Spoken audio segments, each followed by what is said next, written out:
अस्सलामुअलैकुम, कैसी हैं आप सब। मैं हूं मेरे अरिश और आज की वीडियो में आप सबको बताने वाली हूं बोट नेक शेप बनाने का तरीका। बोट नेक शेप बनाने के लिए आप लोगों को सबसे पहले एक बात जो जहन में रखनी होगी, अगर आप नोट कर लें तो वो और ही अच्छी हो जाएगी बात। जो हमारा नॉर्मल क्रॉस बैक होता है, जैसे फर्ज करें अगर 14 इंच क्रॉस बैक है, ठीक है, 14 इंच क्रॉस बैक नॉर्मल है, नॉर्मल कमीज का हम जो नॉर्मल गला बनाते हैं, तो हमें बोट नेक शेप बनाते हुए 1 इंच कम करना होगा। ये बात आप लोगों को मैं पहले भी शायद बता चुकी हूँ कि अगर हमने कॉलर लगाना है, बैंड लगाना है, कॉलर लगाना है, कोई भी कॉलर हो जाए, तो हम क्या करेंगे, 1 इंच क्रॉस बैक ज्यादा लेंगे। अगर हमने बोट नेक शेप बनानी है, गले की चौड़ाई जिसकी ज्यादा हो, डीपनेस कम हो, तो हमें क्रॉस बैक कम करना होगा 1 इंच। ठीक है, उम्मीद आप लोगों को समझ आ चुकी होगी। जैसा कि फर्ज करें अब इस जो मैं साइज अभी बनाने वाली हूँ, इनका जो है 14 इंच है क्रॉस बैक। ठीक है, 14 तैयार है क्रॉस बैक। तो मैं क्या करूंगी, यहाँ से मैं 1 इंच कम लूंगी क्योंकि मुझे बोट नेक शेप बनानी है, तो मैं यहाँ पे 13 इंच लूंगी। 13 इंच में 1 इंच सिलाई का मार्जिन ऐड करूंगी तो 14 इंच हो गया। तो मैं यहाँ पे 14 इंच पे मैं यहाँ पे कटिंग कर चुकी हूँ कमीज की। ये देखें, 14 इंच मैंने यहाँ पे क्रॉस बैक ले लिया है। इसी तरह मैंने आर्म होल जो है वो भी जो साइज 7 इंच मैंने ये लिया, 7 इंच मैंने ये लंबाई लेके इसकी गुलाई कर दी है। अब मैंने बोट नेक शेप की कटिंग करनी है, तो वो कटिंग कैसे करेंगे ये मैं आप लोगों को बताती हूँ। सबसे पहले हमने बुकरम लेनी है।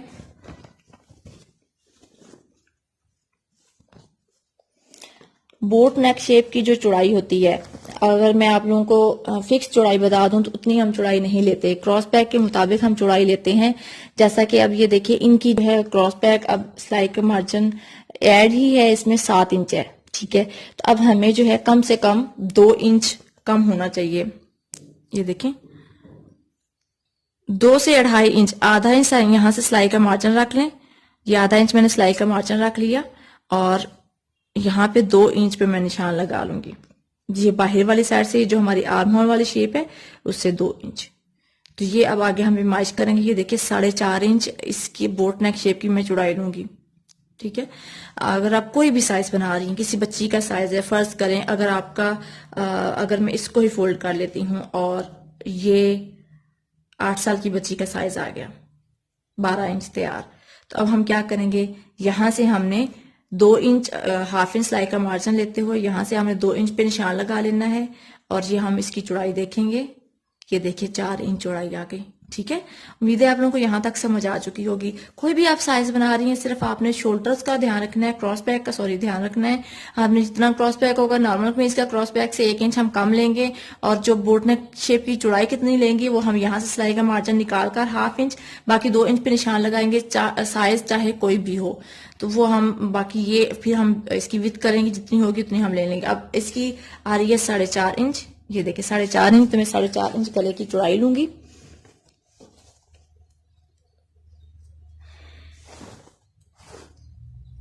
4.5 इंच मैं गले की चौड़ाई ले रही हूँ और लंबाई जो है वो कम होती है, जितनी आम नॉर्मल गले की लंबाई होती है उसका हाफ होता है। अब देखें, इनकी जो है 6 इंच गले की लंबाई है, तो मैं यहाँ पे 3 इंच पे निशान लगाऊंगी। 3 इंच पे निशान लगाऊंगी। निशान लगाने के बाद सेम उसी तरह जिस तरह हम गोल गले की कटिंग करते हैं, मैं एक स्क्वायर बॉक्स बना लूंगी। स्क्वायर तो नहीं खैर बनेगा, ये रेक्टेंगल ही बनेगा। ठीक है, अब हमने जब गोल गले की कटिंग हम करते हैं तो हम यहाँ से 1 इंच का लेते हैं और ये हम गुलाई दे देते हैं।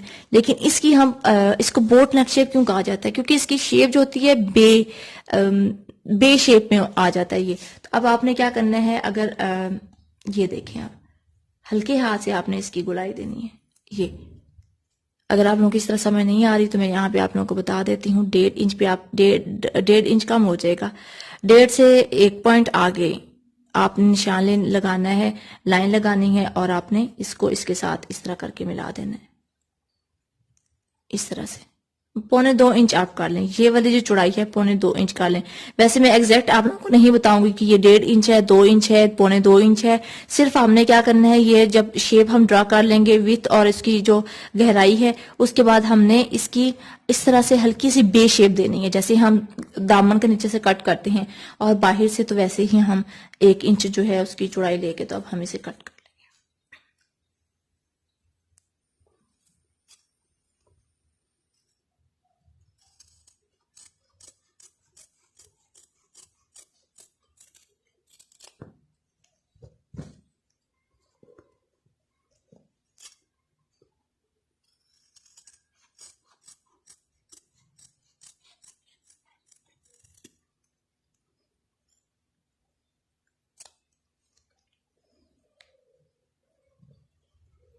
ये देखिए हमारे बोट नेक शेप की कटिंग हो चुकी है।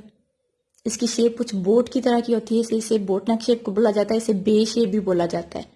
ठीक है, अब हम इसको कपड़े पे पेस्ट करेंगे जिस तरह आम गला जो है हम पेस्ट करते हैं, और साइड उसकी फोल्डिंग करके फिर आप लोगों को दिखाती हूँ।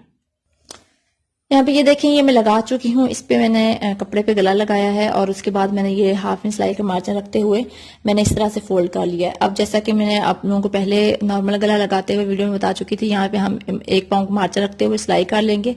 सिलाई करने के बाद हमने कमीज की जो सीधी साइड होगी उसके ऊपर हमने इसे गले को लगाना होगा।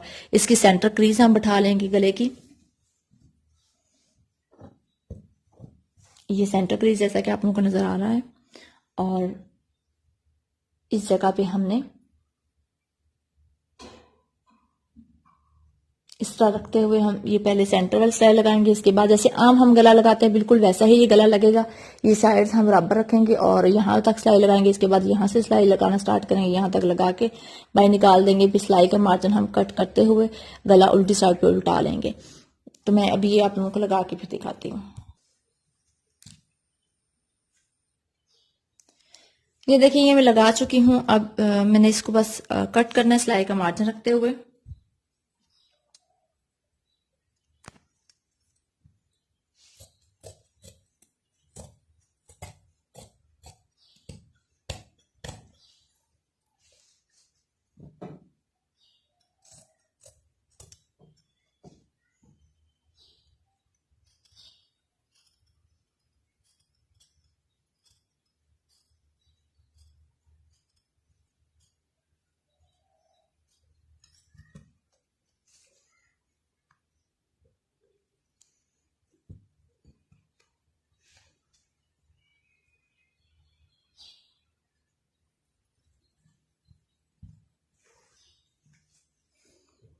ये देखिए हमारा बोट नेक शेप जो है गला तैयार हो चुका है। अब ये क्रॉस पैक जो हमने छोटा रखा था, अब यहाँ पे अगर मैं आप लोगों को इसकी पैमाइश करके दिखाऊं, ये देखिए जब हमारे जो है बैग गला बन जाएगा, बैग गला बनाने के बाद ये देखिए 14 तैयार है। जब हमारा बैग गला इसके साथ बनाने के बाद हम अटैच करेंगे, ये शोल्डर्स ज्वाइन करेंगे आपस में, तो हमारा जब कमीज पहनने के बाद हमारे क्रॉस पैक का साइज बिल्कुल परफेक्ट आएगा, बॉडी पे सही बैठेगा। अगर हम यहाँ पे क्रॉस पैक का साइज कम लेते, सॉरी उतना ही लेते जितना हम नॉर्मल कमीज का लेते हैं, मतलब 14 था, 14 में 1 इंच सिलाई का मार्जिन ऐड करते, 15 ही लेते, तो जब हम ये कमीज पहनते, चूंकि ये गला चौड़ाई में ज्यादा होता है तो ये इस तरह खिंचता है। इस तरह करते हैं तो ये यहाँ से हमारा झोल आ जाता है। झोल यहाँ पे नहीं आता, यहाँ पे तो क्रॉस पैक और ये जो बाजू यहाँ पे जो ज्वाइंट होता है वो अपने जिस बॉडी पे सही बैठ जाता है, लेकिन झोल असल में यहाँ पे आ जाता है। अक्सर आपने देखा होगा कि अगर हमारा गला यहाँ से उभरा हुआ है तो उसकी रीजन यही है कि हम क्रॉस पैक का साइज जो है वो कम नहीं लेते, उतना ही रख लेते हैं। तो अब मैं बैक गला जो है इसी तरह कटिंग करूंगी। विथ उसकी इतनी ही लूंगी जितनी फ्रंट की है, और डीपनेस जो है वो मैं 2.5 इंच का रख लूंगी। और उसकी अरेब पट्टी लगाने के बाद मैं आप लोगों को इसकी फाइनल लुक दिखाती हूँ।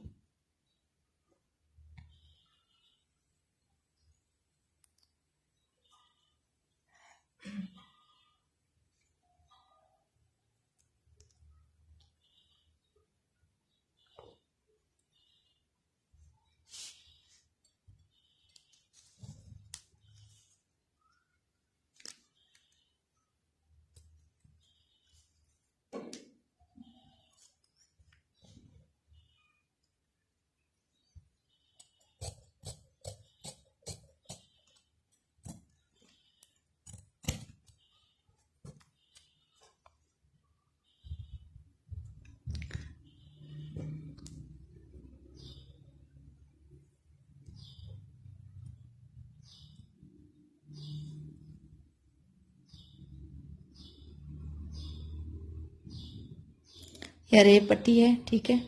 इसकी अगर मैं आप लोगों को चौड़ाई बता दूं तो यहाँ पे मैंने 1.25 इंच 1.5 इंच चौड़ाई है इसकी। मैंने इस तरह से फोल्ड कर लिया है, से प्रेस कर लिया। अब ये जो हमारा खुला हिस्सा है इसको मैं यहाँ पे सीधी साइड पे रखते हुए इस तरह से सिलाई लगाऊंगी। और इसको मैंने खींचना बिल्कुल भी नहीं है, क्योंकि ये अरेब होती है, ना हमने गले को खींचना है ना हमने पट्टी को खींचना।